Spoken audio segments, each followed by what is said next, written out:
안녕하십니까. 1월 29일 유튜브 영상 제작을 시작하겠습니다. 먼저 상당히 힘든 장이 계속되고 있습니다. 많이 힘드셨을 텐데요. 힘내시라는 말씀을 먼저 드리고 시작을 하도록 하겠습니다.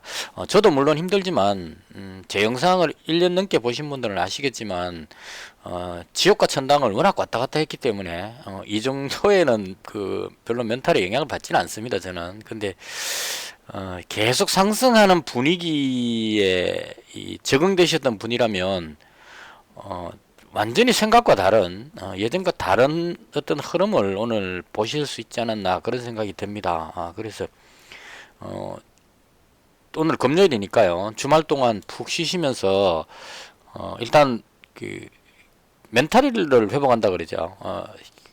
자신감을 먼저 찾으셔야 됩니다. 새 출발한다는 마음으로 마음 정리를 잘 하시고 그리고 나서 냉정하게 종목을 가지고 계신다면 어떻게 대응할지에 대해서 어느 정도 계획을 짜가지고 좀 기계적인 대응이 필요합니다. 감정적으로 지금 끌려가면 아까워서 손절 못하다가 더 큰 손실을 보는 어떤 이런 상황으로 갈 수가 있기 때문에 냉정하게 얼마에 오면 팔겠다 뭐 이런 식의 냉정한 어떤 그런 기준을 잡으시고 가능하면 조금 한 발 물러서서 시장이 진정될 때까지는 좀 물러서서 약간 관망하는 것도 어떻겠냐 하는 게 개인적인 생각입니다. 제가 봤던 시장에 대한 설명을 조금 두서없더라도 최대한 상세히 설명하도록 노력을 해보도록 하겠습니다.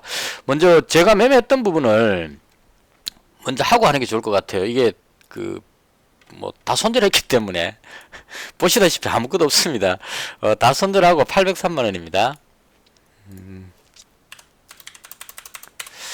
마이너스 21만원이고요. 이틀째 지금 20만원대 손실이 나고 있는데요. 오늘 제가 손실 났던 부분은 시장을 잘못 읽었기 때문에 그렇습니다. 저는 이제 미국 게임스탑 사태가 해결이 된다고 생각을 하고 대응을 했는데 미국 선물 지수가 장중에 한 마이너스 1.2%까지 급격히 하락을 해버렸어요. 그래서 아직 해결이 안 됐다로 지금 시장이 반응하는 것 같습니다. 그래서 아침부터 매수 들어갔다가 가지고 있는 것까지 전부 다 손절하는 그런 상황이 발생을 했습니다. 그래서 일단은 모두 손절을 했고요. 월요일부터 새 출발을 할 계획입니다. 그리고 시장 상황에 대한 개인적인 설명입니다. 미증시가 어제 반등을 하긴 했는데요. 조금 약했습니다. 그러니까 빠진 게 2% 빠졌다가 1% 정도 반등했으니까 나스닥 같은 경우는 2.6% 떨어졌다가 0.5% 반등했으니까 약했죠 상당히. 그래서 시장이 좀 반등이 나오긴 했지만 좀 약했다 이렇게 보는 게 맞을 것 같습니다. 그래서 오늘 새벽까지만 해도 거의 한 1% 넘게 한 1.7% 6% 나오길래 이제 완전히 해소됐다 이렇게 생각을 했는데 아침에 마지막 끝나는 시점에 확 밀려버렸습니다. 독일 증시도 0.33%로 많이 들어올리지를 못했습니다. 그전에 1.8% 빠졌었기 때문에 지금 아직까지 회복이 안 된 상태고, 다우지수 보시면 들어올려서 이게 이평선까지 끌어올려줬어야 되는데 이평선 맞고 다시 좀 밀려버렸습니다. 후반에. 그래서 뒤로 밀리면서 시장이 여전히 불안하다 이렇게 보여주는 것 같고요. 나스닥 지수도 하락한 거에서 지금 반등이 너무 약했습니다. 그래서 여전히 하락하는 그 힘이 강하다 이런 쪽으로 정리를 하는 것이 맞을 것 같고요. 근래 복이 드문 현상입니다. 지금 그래서 제 개인적인 견해로 말씀드리는 거니까 혹시 생각이 다르시거나 다른 무슨 이유를 알고 계시면 댓글에 좀 남겨주시면 저도 참고를 하고 같이 의견을 공유할 수 있지 않나 그런 생각이 듭니다. 일단 최근에 이 사건이 제가 한 3, 4일 전부터 외국인하고 기관이 거래소를 그냥 물량을 쏟아버린다고 이야기할 정도로 왜 이러지라고 방송에서 몇 번이나 했었습니다. 지금 보시면 1월 26일부터네요. 오늘이 3일째입니다.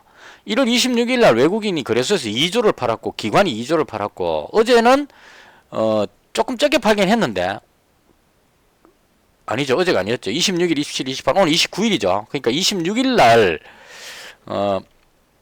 2조대를 팔고 27일 날 조금 줄였다가 어제 다시 또 1조 5천억하고 4천억에서 또 그 1조 5천억대를 외국인이 팔았습니다. 그리고 오늘 또 1조 4천억을 팔았습니다. 외국인이. 그래서 외국인이 지금 엄청나게 많이 팔고 있는 이 부분이 이때부터 제가 좀 이상하다고 이야기를 말씀을 드렸거든요. 특별한 악재가 보이지 않는데 왜 이렇게 많이 팔까? 이 부분이 풀리지 않았는데 어제 그 제가 뉴스를 보면서 그게 이제 이해가 됐습니다. 일단 사건은 대충 이런 것 같아요. 그 미국의 정권 관련된 채팅방이 있답니다. 레딧이라고. 구독자가 200만 명이나 된다고 합니다. 그래서 우리 둘째 아들한테 좀 뉴스를, 외국 뉴스가 좀 정확하니까요. 대충 이렇게 듣고 주워 들은 걸 합쳐보면, 이 레딧에 아주 투자금이 많은 사람도 또 있답니다. 채팅방이니까요. 그리고 돈 좀 있는 사람들이 모여가지고, 그 사람들의 모토가, 그 표현이 무슨 표현이 있었는데, 그러니까 한번 지르고 죽겠다는 마음으로 투자를 하는 이런 표현을 썼었어요. 그러니까 내가 말 들어서 그 한 10억을 가지고 투자한다 그러면 어떤 상황이 된다 싶으면 10억을 그냥 다 집어넣어갖고 그냥 다 난리를 하니더라도 10억을 확 지를 수 있는 그런 모토를 가진 방이랍니다. 그래서 이 방에서 게임스탑이라는 그 게임 그 디스켓 CD를 빌려주는 대여해주는 이게 게임스탑이라는 이 회사가 하는 일이랍니다.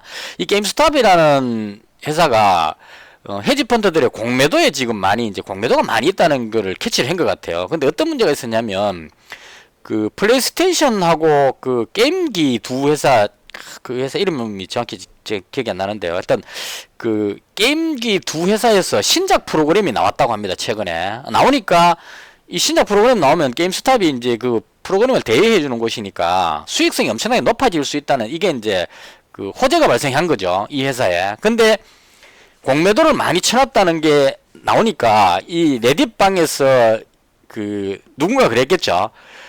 그 게임스탑에 공매도가 많은데 우리가 공매도를 한번 공격해보자 이렇게 이제 던진 겁니다. 그래서 채팅방 사람들이 오케이 해가지고 그 헤지펀드 주기로 들어가자 해갖고 이제 우 달려드는 거예요. 막 사버린 겁니다. 막 사버리니까 호재를 깔고 이제 공격하는 거죠. 그냥 무턱대고 막 공격하는 게 아니고. 그래서 공격해버리니까 이런 현상이 나와버린 겁니다. 이게 지금 그 게임스탑 주가거든요. 대충 보시면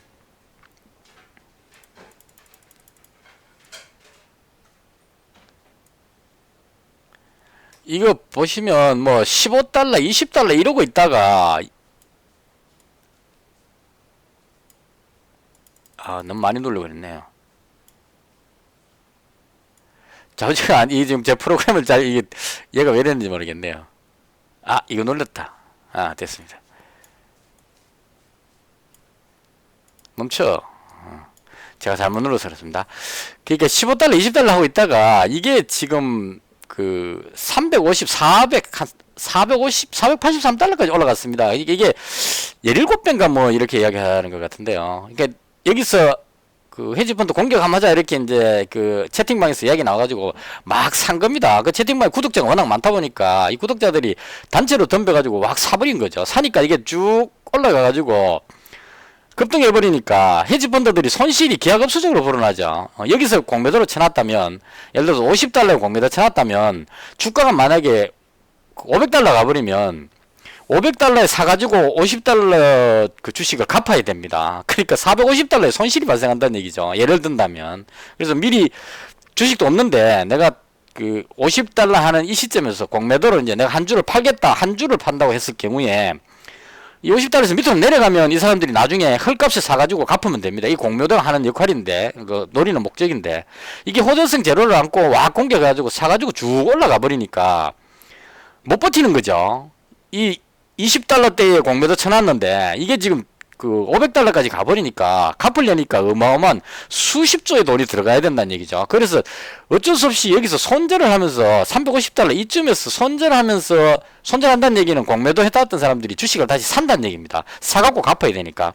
사니까 매수세가 확 들어오니까 여기서 밀어올리던 사람들이 확 올라가고 여기서 다 팔아먹은 거죠. 그렇게 해서 급등해버리는 이 현상이 나온 겁니다. 그래서 이렇게 됨으로 해서 이게 이제 어떤 문제가 생겨버리느냐 하면 그 헤지펀드들이 주식을 그 공매도만 치는 게 아니거든요. 우량주도 투자하고 우리나라 주식도 투자를 하고 이렇게 여러 군데 투자를 해놨을 겁니다. 근데 그 게임스탑에 공매도 쳐놨는 부분에서 손실이 수십조 수백조가 나와버리니까 이걸 갚아야 되는데 돈이 없으니까요. 그래서 이 헤지펀드들이 항복을 하면서 자기들이 갖고 있는 다른 우량주들을 팔아가지고 그 돈을 회수해갖고 갚아야 되는 거죠. 그 급등해버렸으니까.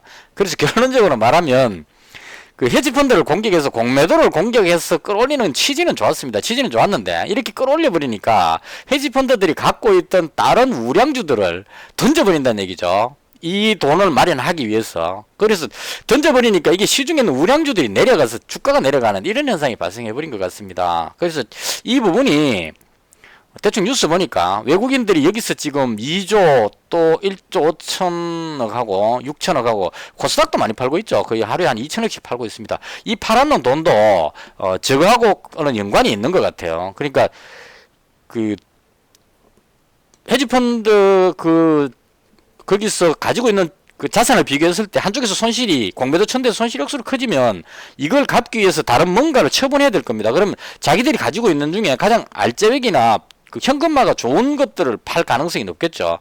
그래서 예를 들어서 삼성전자라든가 우리나라 주식을 외국인들이 좋아하는 이유가 유동성이 풍부하기 때문에 팔고 싶을 때 언제든지 팔 수 있다는 얘기죠. 그러니까 유동성이 거래량이 작으면 그 현금화 시키려고 팔면 급락해 버리는데 우리나라 같은 경우에는 이게 참 좋은 게 슈퍼 그 동학개미들이 워낙 힘이 강하기 때문에 삼성전자 같은 주식을 막 던지면 제가 보진 않았지만 아마 많이 빠졌을 것 같은 생각이 들거든요. 자, 외국인들이 삼성전자를 막 팔고 있죠. 이래 팔아도 이걸 다 받아준다는 얘기입니다. 그러니까 많이 안 빠지고 현금화를 시킬 수 있기 때문에 우리나라 증시를 많이 판다고 볼 수 있을 것 같아요. 그러니까 헤지펀드가 엉뚱하게 그 게임스탑한테 공격받아가지고 손실이 억수로 났는 거를 그걸 만회하기 위해서 그 메꾸기 위해서 미국의 우량주라든가 우리나라 증시까지 팔아치우는 것이 아닌가 이렇게 이제 추정이 된다는 얘기입니다. 그래서 이렇게 되고 나니까 이제 정권 전문가들이 뭐라고 이야기하냐면 예전에 그 닷컴 버블이라고 표현하는 것 같아요. 닷컴 버블 저도 그 상황 잘 정확히 모르는데 그 워낙 급등해가지고 주가가 폭등해 있다가 이게 거품이다 이렇게 하고 나서 폭락을 해가지고 엄청난 충격을 받았던 적이 있는 것 같습니다. 그래서 그때를 보는 것 같다 이런 얘기죠. 그러니까 그 투기적으로 급등했을 때는 투자자들이 그 거의 흥분 상태이기 때문에 게임스탑에 공매도 잡자 이렇게 하면 수많은 사람들이 그 합리적인 생각을 했을 때는 그렇게 안 하죠. 게임스탑이라는 그 종목의 주가가 한 20달러 정도가 평균 가격이었다면 실적이 좋아졌으면 한 40달러 2배 정도 간다. 잘하면 60달러 간다. 이렇게 예상하는 게 일반적인 상식선인데 공매도를 죽이면 급등한다. 이렇게 해가지고 20달러 40달러가 아니고 350달러까지 올라가는 거는 비정상적이다 이런 얘기죠. 이런 행동을 투자자들이 한다는 얘기는 증시가 그 단기 과열이다. 그 버블 거품 상태다. 이걸 이제 경험자들의 이야기를 빌었을 때 그 사람들이 그렇게 해석한다 이런 얘기죠. 그러니까 국내 증시도 보면 아마 본인들이 느낄 수 있을지는 잘 모르겠지만 손실이 자꾸 좀 발생되게 되면 그 확 지릅니다. 미수 몰빵해 갖고 확 들어가죠. 그러면 이게 계속 반복되다 보면 꼬리를 길게 다고 끌고 급추락하는 현상이 생깁니다. 그러니까 확 올라가다가 누군가 팔기 시작하면 또 확 던졌다가 그러니까 하루에도 수십 번 급등 급락을 반복해버리는 이런 현상들이 나온다는 얘기죠. 최근에 제가 종목들 차트 이렇게 그 호가창 띄워놓고 보면 그런 현상들이 많이 보입니다. 올라가듯이 쫙 끌어올리다가 순식간에 확 빼버리는 그러니까 뭐 여러 군데서 볼 수 있습니다. 그런 부분들이. 뭐 예를 들 필요도 없이 다들 그런 느끼셨을 거예요. 그래서 전문가들이 이제 미국의 그 정권 이런 그 전문가들이 표현하기를 이런 공격이 일어나는 이 현상은, 증시를 상당히 혼란스럽게 할 수 있다. 불안하다. 이런 쪽으로 이제 표현을 하는 겁니다. 그래서 그렇게 해서 어제 그 게임스탑이 하락을 했어요. 그러니까 이건 아주 긍정적으로 봤습니다. 제가 오늘 주식 시장을 좋게 봤던 이유가 하락을 했다는 얘기예요. 그러니까 그 공매도를 잡기 위해서 투기적으로 돌았던 사람들이 손절을 함으로 해서 이제 주가가 빠졌으니까 이제 이런 투기적인 이런 부분들을 한번 해봤는데 별로 서로 도움이 안 되니까 좀 자중하자 이렇게 하고 진정이 된 줄 알았습니다. 그래서 진정됐기 때문에 이제는 정상으로 돌아온다. 그러면 국내에서 외국인들이 많이 팔았기 때문에 이제 다시 매수세가 들어가지고 정시가 정상으로 오지 않겠느냐 이렇게 생각했는데 미국 선물 지수가 계속 빠지면서 그다음 뉴스에 뭐가 나왔냐면 이 게임스탑이 시간의 거래에서 급등하고 있답니다. 다시 또. 그러니까 이 하락했는 게 투자하는 사람들이 우리 이제 이거 하지 말자 이래갖고 그 자발적으로 내려온 게 아니고 정권사에서 이거 거래 못하도록 막아버렸답니다. 그러니까 그 게임 동호회에서 이 채팅 방향에서 공격적으로 들어오니까 거래 못하도록 이제 차단시켜가지고 이 채팅방으로 통해서 들어오는 사람들 차단시킴으로 해가지고 매수가 못 들어와갖고 내려오는 이런 현상이 생겼다 그러고요. 거기에 대해서 이제 반대 여론이 많이 나온 겁니다. 대표적으로 그 테슬라 CEO죠. 머스크 CEO가 개인들이 헤지펀드를 공매도로 공격하는 게 뭐가 어땠어? 공매도는 사기다. 이렇게 이제 편을 드는 겁니다. 그리고 그 민주당 쪽에 있는 국회의원들도 그 기관들은 헤지펀드 얘네들은 공매도 쳐갖고 밑으로도 배팅하고 위로도 다치고 둘 다 하는데 왜 개인들은 마음대로 배팅을 못하게 하느냐 뭐 이런 식의 해가지고 지금 논쟁이 돼버렸습니다. 그래서 이 부분이 결론적으로 말씀드리면 아직 끝난 게 아니다 이런 얘기죠. 언제든지 개인 투자자들이 이런 채팅방을 통해서 또 노리고 있겠죠. 지금 게임스탑 다음에 또 무슨 종목 한 두세 종목이 지금 걸린 것 같은데요.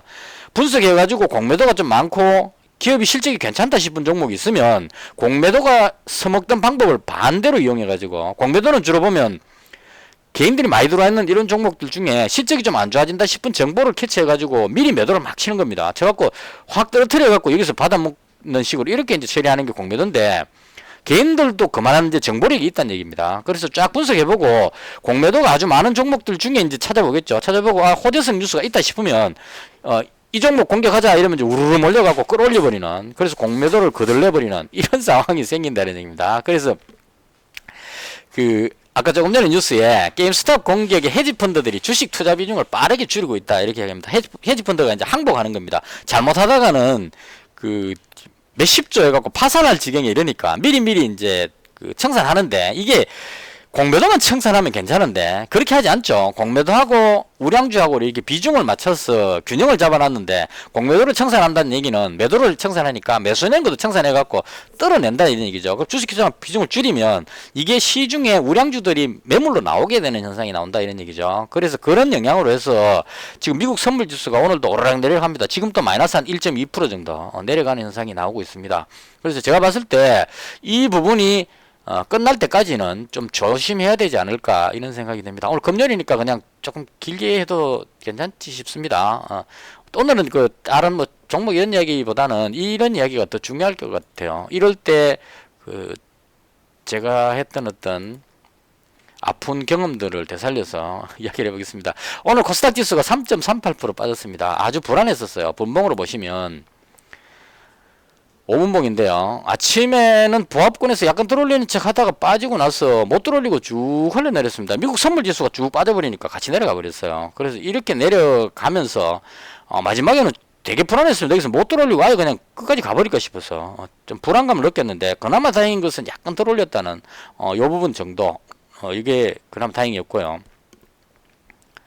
코스피 지수도 보시면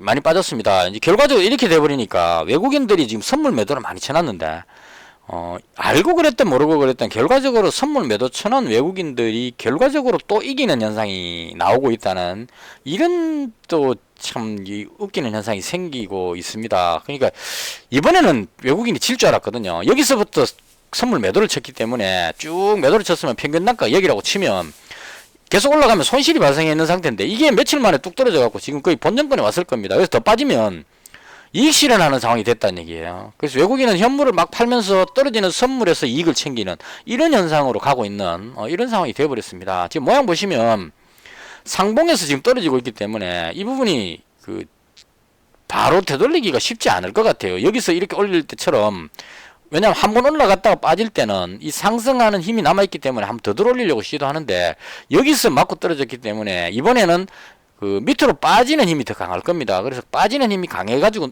어느 정도 떨어지고 나면 새로운 매수세가 들어와서 그게 진정되고 나서 돌릴 가능성이 있다 이런 얘기죠. 그래서 더 떨어질 위험성도 현재 가지고 있는 상황이다. 근데 워낙 지금 뭐 게임스탑이라는 특이한 현상 때문에 발생한 일이라서 언제 진정돼 가지고 또 아무 일 없었다는지 올라갈지는 모르겠습니다. 근데 제가 봤을 때 이런 현상이 생기고 나면 바로 돌리기는 쉽지 않습니다. 이건 일반적으로 주식에서도 그게 좀 적용이 되거든요. 그러니까 아무거나 잡아서 해보는 겁니다. 이치한불이라는 종목 오늘 제가 손절했던 종목인데요. 이렇게 밀려버리고 나면 쉽게 못 들어올립니다. 어느 정도 바닥을 다지고 힘을 모아갖고 다시 들어올리지, 여기서 떨어져갖고 V자로 쭉 이렇게 올라가는 경우가 잘 없습니다. 그래서 마찬가지로 지수도 지금 떨어지는 힘이 너무 강해버려가지고 여기서 갑자기 외국인들이 뭐 1조 2조 매수 들어온다 그러면 달라지겠지만, 그렇지 않다면 밑으로 좀 아래쪽으로 눌리는 힘이 강하면서 물량을 좀 정리하고 다시 들어올리지 않겠느냐 이런 생각이 듭니다. 그래서 가능하면 조심해야 되는 타입입니다. 이런 생각이 들고요. 그 다음 제가 종목을 전부 다 손절해 버렸는데요. 그렇게 한 이유는 미국 증시가 지금 예측이 전혀 불가능합니다. 지금 방송하는 중간에도 제가 미국 선물지수를 보는데 마이너스 1.2%, 아까 장중에 한 마이너스 1.3까지 갔었어요. 1.4까지 갔었어요. 근데 다시 또 한 0.8까지로 올라가다가 다시 또 1.2 정도로 왔다 갔다 하고 있습니다. 이게 투자자들이 정신을 못 차리는 거죠, 지금. 그리고 공포지수라는 빅스 지수도 상당히 좀 높은 상황이고, 그리고 투자자들이 상당히 예민하게, 민감하게 반응하고 있기 때문에 어떤 일이 일어날지는 예측하기 어려운 상황이다. 이렇게 보시면 될 것 같고, 제가 할 수 있는 일은, 제 입장에서 봤을 때, 어디로 갈지 잘 모르는 상황에서 주식을 들고 있다면, 만약에 여기서 더 빠지게 되면 손절해야 되는 문제가 생기죠. 근데 아무것도 안 가지고 있으면, 많이 빠졌을 때 들어갈 수 있는 현금이 있는 게 가장 좋다 이렇게 생각합니다. 지금 제가 봤을 때는. 그리고 보통 보면 이게 1차 투매 2차 투매 이렇게 봐야 될지 잘 모르겠는데, 외국인이 지금 매도하는 게 크게 한번 매도하고 2조 정도 매도하고 또 1.5천억 매도하고 하는 거 보면 한 1차 2차 정도 매도했기 때문에 투매가 나온다고 쳤을 경우에, 만약에 미증시가 급락하고 월요일날 증시가 또 갭으로 떨어진다고 가정했을 경우에 대충 만약에 월요일날 떨어진다면 이쯤에서 들어올리는 힘이 안 나오겠느냐, 혹은 월요일날 보합에 출발해갖고 다시 연봉으로 밀린다고 하더라도 이 정도 내려오면 여기서는 매수를 들어가 보는 것이 좋지 않겠느냐, 개인적으로 그렇게 봅니다. 그래서 떨어질 때까지 기다리는 게 가장 좋겠다. 그런 게 좀 이제 다시 정리하면, 제가 하려는 방법은 어차피 손실은 발생했으니까 손절을 한 거고요. 제가 봤던 종목들이 손실은 발생했지만 주가가 다 내려와 있는 상태거든요. 그러니까 이게 더 빠졌을 때 잡으면 손해가 아니란 얘기죠. 잡아서 다시 돌아오면 본전이 되니까. 그런 관점으로 그냥, 만약에 갭으로 떨어져 갖고 출발한다면 시장 상황이 안 좋아서 바로 시초가에 매수 들어가는 쪽으로 잡을 생각이고요. 만약에 보합 쪽에서 출발해서 밑으로 밀린다면 어느 정도 충분히 빠지고 나서 오후장 늦게 이럴 때 다시 매수를 잡는 이런 식으로. 그러니까 여기서 들어가기에는 지금 밑으로 갈 가능성도 높기 때문에 한 번 더 빠지면 이쯤에서 들어가겠다. 이게 지금 현재 제 개인적인 목표입니다. 그래서 어떻게 되는지는 잘 모르겠지만 시장이 상당히 좀 어려우니까 대응을 잘 하실 필요가 있겠다. 개인적으로 그렇게 생각하고요. 그 다음 어제 제가 보였던 종목 그냥 간단하게 태경 BK는 탄소 포집 뭐 이런 걸로 해서 제가 들어갔었는데, 이게 태경 케미칼하고 연결이 돼 가지고요. 태경 케미칼이 어제부터 급락하고 오늘 또 급락했습니다. 이 급락했던 이유가 어제 발표 나올 때 화이자 백신이 원래 2월쯤에 들어올 걸로 예상했었는데 지금 발표가 없었습니다. 그래서 화이자 백신이 2월에 들어온다는 보장을 할 수 없게 돼 버렸어요. 만약 2월에 안 들어온다면 3분기에 들어오기 때문에 당장은 드라이아이스가 별로 필요 없는 상황이다 이렇게 돼갖고 실망 매물이 나오는 것 같습니다. 여기서 이제 2월달에 화이자 백신 들어올 줄 알고 끌어올려놨는데, 이 올라갈 때 그거죠. 2월달에 화이자 백신 들어오는 줄 알고 끌어올려놨는데 지금 뉴스에서 화이자 백신 들어온다는 이야기가 없습니다. 그럼 여기 들어왔던 사람들이 아니네 그러고 이제 실망 매물이 나와서 떨어졌습니다. 그래서 태경케미칼이 급락하니까 태경 BK가 태경 케미칼이 자회사이기 때문에 내려가면 또 같이 따라 내려갈 수밖에 없는 상황인 것 같아요. 그래서 내려오길 이건 손절했고요. 그 다음 러셀이라는 종목 어제 시간에서 잡았는데 아침에 좀 들어올리는 것 같다가 밀렸습니다. 그래서 그냥 본전에서 정리했습니다. 이것도 마찬가지로 아침에 보시면 아주 강하게 끌어올리는 모습이 나왔었어요. 그래서 여기서 절반 이익 실현하고 그 다음 내려왔을 때 여기서 다시 잡았는데 더 밀려버리는 바람에 결과적으로 본전돼 버렸습니다. 여기서 먹은 걸 여기서 보내줬기 때문에. 그래서 결과적으로 밀렸는데, 이것도 마찬가지로 시장 상황이 안 좋으니까 러셀이 반도체 장비 뭐 로봇 관련해서 좋긴 하지만 시장이 워낙 안 좋으니까 뒤로 밀린 것 같습니다. 오늘 대부분 다 이렇게 밀려버렸어요. 그래서 손절했고요. 그 다음 스페코라는 종목도 빅텍을 따라서 좀 오르지 않겠냐는 생각도 해봤는데 인버스로 작동이 안 됐습니다. 그래서 결과적으로 얘도 손절했고요. 그 다음 이츠한불 중국 관련해서 괜찮을 것 같아서 잡았는데 아침에 좀 들어올리려는 모습이 나왔었습니다. 나왔는데 시장이 밀리니까 같이 따라 내려갔어요. 이 코스닥 차트하고 거의 같이 움직입니다. 개인들이 움직이는 그 흐름이 코스닥 지수가 주로 저는 일치한다고 보는 편이라서요. 쭉 밀리는 이 모양하고 빠지는 게 거의 똑같이 생겼죠 지금. 그래서 지수가 밀리니까 못 견디고 내려갔다, 이런 의미로. 그 다음 뷰옥스도 잡았는데 마찬가지 똑같이 밀렸습니다. 우량주라서. 그리고 수산중공업은 안 팔고 가지고 있으려 그러다가 이것도 그냥 어차피 다 파는 거 그래서 그냥 같이 팔아버렸습니다. 이 시간에서도 지금 거의 보합권에서 있죠. 수산중공업만큼은 나름 괜찮다 개인적으로 봅니다. 왜냐하면 이건 정세균 총리 관련주이기 때문에 시장 상황과 전혀 관계없이 따로 놀죠. 그래서 그런 관점으로 얘는 괜찮을 것 같다, 개인적으로 그렇게 생각을 합니다. 그래서 제가 보였던 종목을 전부 다 정리를 했고요. 삭제하겠습니다. 그리고 그 다음 여기 뽑은 종목은 월요일날 그나마 좀 괜찮지 않을까 싶은 종목을 뽑아봤습니다. 오늘 이거 한번 봐보십시오. 제가 이거 보다가 상당히 좀 놀랐는데요. 제가 이 관심 종목을 쭉 분야별로 파트별로 등록해놨는데요. 이 봉 한번 봐보십시오. 이 종목들 중에 어쩌다가 한 종목 정도가 양봉이고 나머지는 전부 음봉으로 다 밀렸습니다. 완전히 간단히 봐서 초토화됐다 이렇게 표현하는 게 맞을 것 같아요. 전부 뒤로 갔다 붙었죠. 그래서 웬만한 종목 좀 가지고 있던 사람들은 손실이 상당히 클 수밖에 없었던, 넘겨보면 양봉 상승한 종목 찾기가 어렵습니다. 거의 뭐 완전히 초토화돼 버린 이런 상황입니다. 전체 다 넘겨봐도 다 그렇더라고요. 그래서 보면서 와, 오늘 참 피바람이 불었구나, 이런 생각이 좀 들었습니다. 그리고 이 신공항 관련해서는 지금 조금 끌어올리는 것 같아요. 가덕도 신공항이 부산 시장 출마 이것 때문에 지금 같은데요. 삼보산업하고 영화금속하고 그 다음에 한국선제 이런 종목들이 움직였는데, 제가 보기에는 삼보산업이 1등인 것 같은데 너무 많이 올라와 버려가지고 좀 부담스럽긴 합니다. 그 다음 영화금속 이런 종목들이 좀 움직인 것 같고요. 나머지는 지금 뭐 거의 살아있는 종목이 잘 없죠.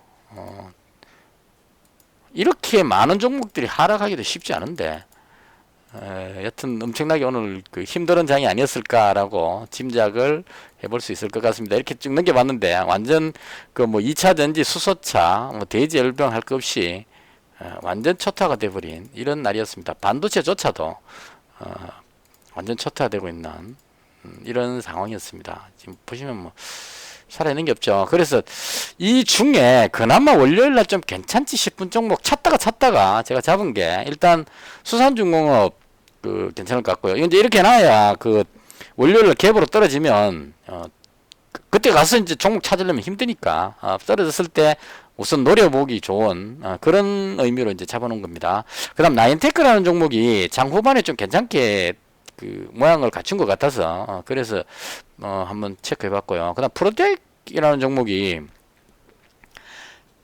반도체 관련해 가지고 지금 뉴스가 계속 나옵니다. 이 뉴스 나오고 나서 상한가 들어가고 그 다음날 밀고 나서 그 다음에 도치 나오고 나서 오늘 또 장 후반에 확 끌어올렸습니다. 딱 움츠리고 있다가 장 후반에 확 끌어올려 가지고 갭으로 떠서 이렇게 끝이 나버렸거든요. 근데 이게 떠버리면 이 갭 메꾸는 현상이 나오기 때문에 그래서 조금 안 좋습니다. 아니면 요 정도에서 딱 끝나줬으면 바로 노리면 좋은데, 그래서 일단 이 종목 괜찮아 보였고요. 단일가 한번 볼까요? 밀리고 있죠. 초반에 상승하고 있다가 지금 뒤로 밀립니다. 이 미국 선물지수가 밀리니까 다 밀리는 것 같습니다. 그 다음에 ILA라는 종목, 이 종목도 반도체 관련해서 많이 오르긴 했지만 여전히 강해 보입니다. 그래서 이렇게 상한가 들어가고 나서 뒤로 안 밀리고 지금씩 올라가는 종목은 5일선 정도 터치되는 시점에 잡으면 또 여기서 강하게 다음 끌어올릴 수 있지 않겠느냐. 가격이 워낙 싸니까요. 그런 관점으로 보고 있고요. 그 다음 현대 BNG 스틸, 이 종목은 2차전지 무슨 회사 인수하는 그런 뉴스인데 점하고 상한가 나가고, 그리고 또 이 종목도 마찬가지로 오늘같이 안 좋은 장인데도 상승으로 마감했다는 게 괜찮아 보여서 이것도 기회를 봐서 들어가 보면 괜찮지 않을까 싶고, 삼보산업하고 영화금속은 가덕도 관련한 부분인데요. 너무 많이 올라서 조금 부담스럽긴 합니다. 그리고 대충 요 정도밖에 안 나왔어요. 지금 찾아보니까 매수해볼 만한 종목이. 그리고 지금 이제 엘컴텍인데요. 오늘 제가 엘컴텍 한번 들어갔다가 여기쯤에서 들어갔다가 요쯤에서 한번 팔았던 것 같아요. 팔고 그 다음에 다시 들어가려다가 참았는데, 일단 엘컴텍은 이렇게 보시면 됩니다. 지금 금 관련주인데요. 지수가 빠질 때 반대로 움직이는 종목을 보통 인버스 종목이라고 표현을 합니다. 근데 인버스 종목 중에 금 관련한 종목이 엘컴텍이고 전쟁 관련한 빅텍 뭐 이런 것들이 있는데, 오늘 흐름으로 봤을 때는 엘컴텍이 가장 지수하고 반대로 움직였던 것 같아요. 그러니까 코스닥 지수가 뒤로 쭉 빠지니까 강하게 밀어올려 가지고 아주 강한 모습을 보여줬습니다. 물론 마지막에 가서 코스닥이 들어올려 버리니까, 여기서 들어올려 버리니까 거꾸로 내려가 가지고 밀려 가지고 끝이 나긴 했는데 여전히 시세가 죽지 않고 살아 있습니다. 일봉으로 봐도 지금 만약에 월요일날 지수가 또 급락하는 상황이 생긴다면 엘컴텍을 한번 노려볼 만한 위치가 되지 않았을까. 매물을 충분히 소화하고 거래량이 터졌기 때문에 지수가 만약 빠진다면 엘컴텍을 노려보는 게 좋지 않을까, 개인적으로 그렇게 생각합니다. 이렇게 해서 보유 종목은 다 정리했고요. 그 다음에 관심 종목은 아까 그 보여드렸던 종목입니다. 요렇게 하고, 그 다음에 인버스 쪽으로 지수가 하락할 때 엘컴텍 들어가는 쪽으로, 빅텍보다는 엘컴텍이 좋을 것 같습니다. 금 관련주기 때문에. 그래서 대충 요런 정도로 월요일날 준비를 해볼 생각입니다. 시장이 상당히 지금 그 변화가 큽니다. 이게 이런 흐름은 여기서 봤던 이 흐름과 좀 유사해 보이죠. 3월달 우리 급락하던 그 시전, 이런 느낌을 좀 받습니다. 지금 지지지 내려오고 있는 상황이죠. 그래서 더 빠지게 되면 개인들이 지금 최근에 여기서부터 다 받았거든요. 엄청나게 많은 물량을, 외국인이 던지는 물량을 여기서 2조, 여기 6천억, 1조 5천억 하면 4조 정도 되죠. 이게만 해도 4조에다가 기관이 또 한 3조 되니까 7조 정도 되는 이 부분을 개인들이 다 받았거든요. 코스닥까지 합치면 더 많아지죠. 이걸 여기서부터 다 받아 매수를 했는데, 개인들이 여기서 만약 더 밀리는 상황이 발생한다면, 시장 상황이 안 좋아서 더 밀리는 상황이 발생한다면 여기서 받았는 개인들이 과연 견딜 수 있겠느냐, 이 부분도 생각해 봐야 됩니다. 그래서 만약 못 견디는 상황이 발생하면 또 한 번 더 확 빠지는 현상이 나올 수 있고, 그게 나왔을 때가 거의 단기 바닥권, 저는 그렇게 예상을 합니다. 그래서 이제는 가능하면, 개인적으로 제 생각을 말씀드리는 겁니다. 현금을 가지고 있다가 많이 빠졌다 싶을 때 그때 짧게 들어가서 수익을 짧게 실현하는 이런 쪽으로 대응을 해야 되지 않을까, 개인적으로 그렇게 생각을 합니다. 이렇게 해서 제가 봤던 시장에 대한 설명을 모두 마치겠습니다. 혹시 제가 이야기한 것 중에 좀 보충할 내용이나 잘못된 부분 혹은 의견 있으시면 댓글 주시면 제가 참고해서 다음 방송할 때 적용하도록 그렇게 하겠습니다. 그리고 어제 구독자분이 종목 추천해 주셨는데요. 오늘 시장이 안 좋아서 뭐 별도로 접근해 볼 방법이 잘 없었습니다. 그리고 SDN은 어제 빠질 때 너무 많이 빠져버렸어요. 신성ENG가 3% 빠졌는데 얘가 7% 정도 빠져버렸거든요. 그래서 뭔가 문제가 있지 않나 싶었는데 오늘 더 빠져버렸습니다. 이런 쭉 빠져버리면 여기서 물려있던 사람들이 손절하면서 더 밀려버리는 그런 경향이 좀 있거든요. 그리고 MP한강 이거는 이제 중국 관련한 어떤 그런 쪽으로 봐야 되는데, 이것도 마찬가지 시장이 밀리면서 같이 밀린 것 같고, 한탑 이 종목은 아마 사료 무슨 관련주인 것 같은데요. 이건 뭐 특별히 많이 빠질 재료는 아닌 것 같지만 그렇다고 해서 올라갈 재료는 또 아니지 않느냐, 이런 생각이 좀 들어서 그래서 따로 매수하지는 않았습니다. 대충 이렇게 해서 오늘 시장에 대한 설명을 모두 마치겠습니다. 오늘 하루 정말 고생하셨습니다. 주말은 가족과 함께 푹 쉬시고 저는 월요일 날 장 끝나고 찾아뵙도록 하겠습니다. 마치겠습니다.